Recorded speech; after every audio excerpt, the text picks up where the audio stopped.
There are a lot of assumptions that you must consider when you're talking about retiring early. The issue is many people consider these assumptions and then they go even further and get the analysis paralysis and go, wow, there's so many factors here. I really just can't plan on retiring early. I don't know how much is enough, and I'm just going to keep working because it's easier. I don't want to run out of money, and I don't hate my job. Maybe I would love to do other things, but I feel like I'm only going to be able to make this amount of money in my high earning years for so long. I'd rather just keep working and be extra safe. I hear that a lot. There's a big risk to that. And what I'm going to do today is show you a framework so that you can hopefully think really clearly about how to retire early. And I'm going to do it for you in the next 10 minutes. Now, if you're new to the show, sometimes I will have a large case study where I'll literally go through an example and show them exactly how much they should convert for optimal tax purposes, do a Roth conversion. I'll talk about healthcare. I'll talk about estate planning. I'll talk about insurance. Today is not that. Today is a very simple framework. It's a very simple episode that hopefully removes a lot of head trash. Head trash is the phrase that I talk about when people reach out and say, yeah, there's no way I can retire early because I don't have $3 million. So I'm just going to keep working. And I'll say, that is complete head trash. You have no idea if your neighbor who has $3 million wants a second home, if they spend 3 times as much as you, if they're not optimizing their situation. You might not need 3 million. You might need 1 million, and you might be able to retire early. It totally depends on you and your goals. So don't have the cookie cutter approach. Don't have head trash. Now here's the framework, and I'm going to keep it really simple for you guys. So too many people go, I don't know my number. Exactly. Just tell me, how much do I need to spend? The reason it doesn't exist is because it would be like going to the doctor and saying, hey, so I filled out this questionnaire for you on my health. Just tell me what surgery is going to fix all of that. They'd be like, well, it's not that simple. You're going to need surgery on your ankle because that's broken, but I'm going to need you to lower your cholesterol by taking this pill and doing yada, yada. It's not one size fits all. Now, what I also don't subscribe to, because I see this a lot, and more importantly, this happened to my parents. My parents used to always go to their advisor, and their advisor would always take the easy way out. And I could tell. The reason I do this for a living now is because my parents were burned by 4 advisors. So they used to go to their advisor, ask some simple questions. My parents were great at making money, not great at saving or investing their money, which there's a big difference there. And they would bring a situation, and the advisor would always say, it depends. And I would say, that's great, it depends, but I need more than that. Imagine, once again, you go to the doctor, you go, hey doc, so my ankle is really bothering me. And for all of you to know, the reason I'm bringing up ankle, I'm a soccer player. My ankle is legitimately bothering me. So I didn't just pick ankle randomly. So my ankle, which is on the mend, no need to worry, not that you guys are. Anyways, let's get to the point here. The ankle, because I watch YouTube and I hate when people go on tangents too much. Okay, here we go. So back to the ankle, you go to the doctor. Doc, my ankle is really bothering me. And they literally tell you, hey, it depends. There's different protocols. You could do physical therapy. You could get surgery. You could see if it gets better. It depends. And you're thinking to yourself, that's great that it depends. I need more than that. Tell me, what do I do? That's what I'm going to try to do for you guys right now. Obviously, no black and white answers here. It all depends. Consult with your financial professional before executing anything today, but this should be a framework that helps. So the first place to start, how much would you love to spend? Let's just pretend if I were to give you a blank check and I'm going to say you have $8,000 a month net after taxes adjusted for inflation. Would that allow you to do everything you want for the rest of your life? Here, I'm asking you right now directly. You can comment below and say, yes, 8,000 a month is great. You could say, no, I would need 12. But how much, if I said, I'm going to start with 8,000, you have $96,000 a year. That's every single year for the rest of your life. Would you be able to enjoy retirement? Pretend you say yes. I'd say, great. 2 million is your starting spot. $2 million, if we're taking a 5% withdrawal rate on that, it's about about $100,000 a year, not a million a year, $100,000 a year. What's the big assumption? The big assumption here is that you're willing to understand when markets do well, you can spend more. When markets are doing poorly, you spend less. You're willing to understand that $2 million. I'm assuming in this hypothetical that you don't have to go pay taxes on that you just have $100,000. The reality is you don't have 2 million, most likely, all in a Roth IRA. Maybe you have 2 million or you're on track for 2 million at age 55 and it will be in your 401k. Okay, so if you have 2 million and it's in your 401k and you want to net 100,000 a year, you need to really probably sell $120,000 worth using a 20% tax assumption here to end up with 100,000. So what that's telling me is let's use 2.5 million. If you have 2.5 million right now and you want to spend $100,000 a year throughout retirement, I might say, I have no idea why you're working. What do you need to add on to that? Well, what you need to add on to that is how much is too much to pass away with. So I start with the estate piece. I'll ask someone, you're spending $100,000 every single year. You have $2 million and it's all in a Roth IRA, hypothetically. You're going to pass away with $8 million. How would you feel? Some of you will go, I don't need $8 million. I would rather spend more. Great. You don't want to overspend the early years of retirement.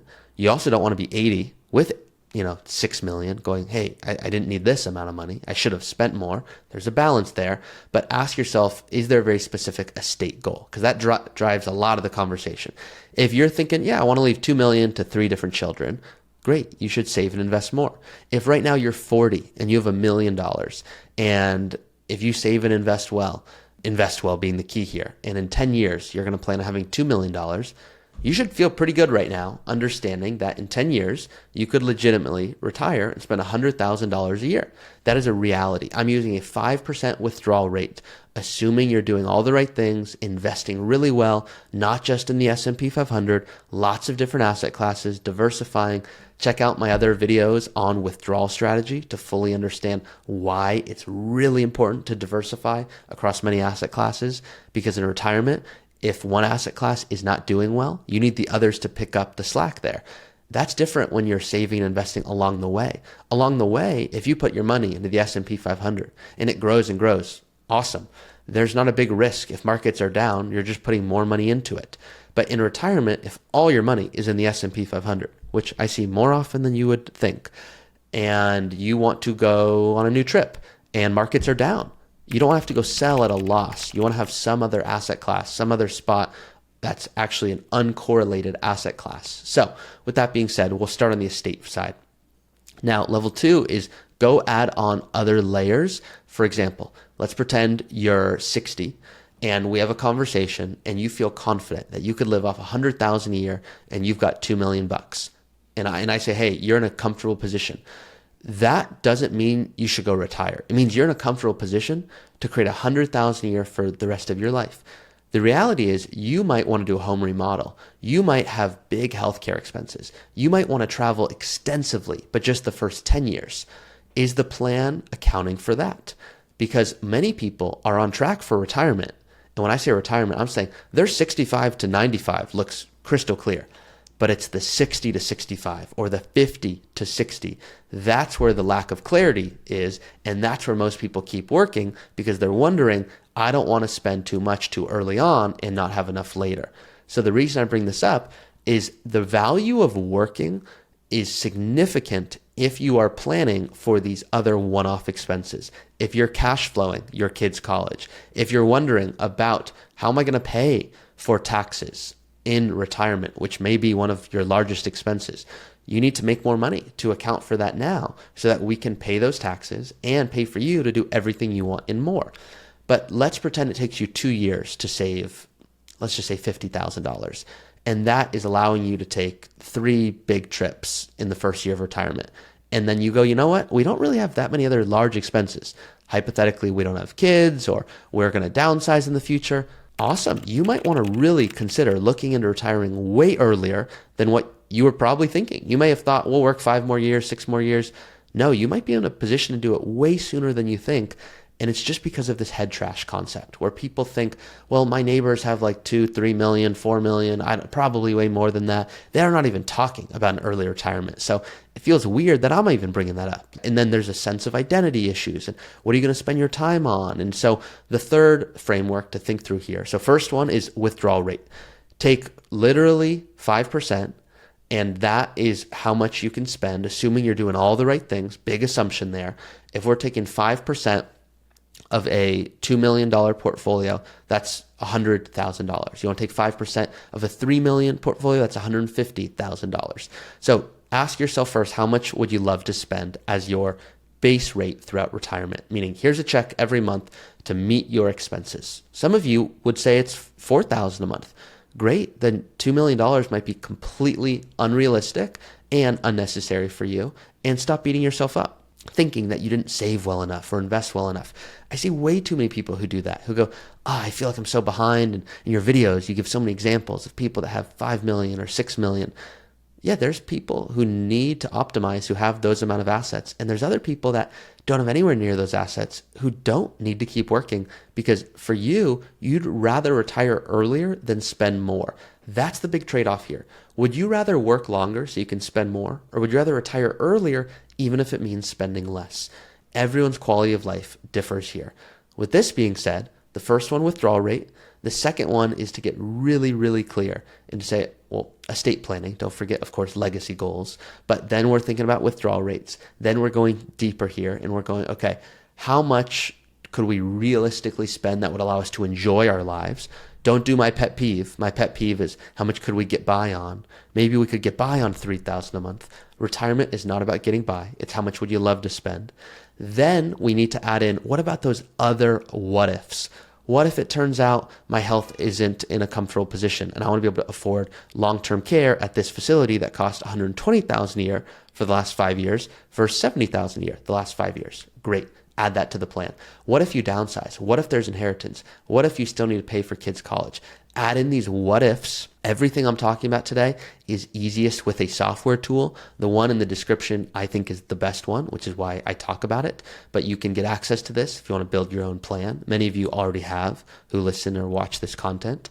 And then finally, that final framework here is, what are you going to spend your time on for purpose and fulfillment? Because if you knew tomorrow you did not need to go back to work, what would you do? Well, the reality is most of you go, I'm going to spend time traveling. I'm going to spend time with family and friends, and it's going to be awesome. And then 3-6 months later, now there's some boredom that sets in. Now, some of you are like, I am not worried about being bored. Awesome. You can ignore everything I'm saying right now. But others of you go, no, I think I really am going to struggle. I don't know exactly how I'm going to spend my time. I just worked the last 40 years really hard at this one career. The idea of not having to do that, I mean, it sounds good, but I don't really know how I'm going to spend my time legitimately. Well, yes, you could volunteer. Yes, you could look into certain hobbies. Lots of different options that we literally help our clients with here at Root. But for you, this idea of having this magic number, once I hit 3 million, everything's going to go to bliss. It doesn't work that way. But if you had $3 million and you want to spend $150,000 a year, I would strongly consider looking into retiring if that's something that's of interest.